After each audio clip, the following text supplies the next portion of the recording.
అందరి ముందు నవ్వుతూ కనిపిస్తున్నావంటే నీలో ఏ బాధ లేదని కాదు, నీ బాధను భరించే ధైర్యం నీకుందని అర్థం.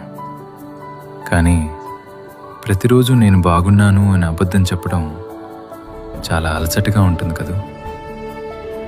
పోనీ మనసు విప్పి ఎవరికైనా చెప్దామంటే నీ వెనుకున్న బాధ్యతలు గుర్తొస్తాయి. నీ కన్నీళ్లు చూసి నీ ఫ్యామిలీ ఎక్కడ కంగారు పడుతుందో అని ఆ బాధను లోపలే దాచుకుని మళ్ళీ ఒక చిరునవ్వును అలవాటు చేసుకుంటావు. అందరి గురించి ఆలోచించే నువ్వు ఒక్కోసారి నీకంటూ ఒక తోడుంటే బాగుండు అని అనుకోవటంలో తప్పేమీ లేదు.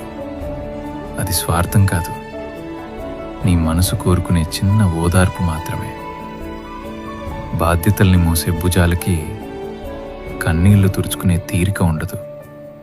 కానీ ఆ మౌనంలోనే నీ అసలైన బలం ఉంది. నీ చిరునవ్వు ఒక అబద్ధం కావచ్చు, కానీ నీ బాధ్యత ఒక గొప్ప త్యాగం.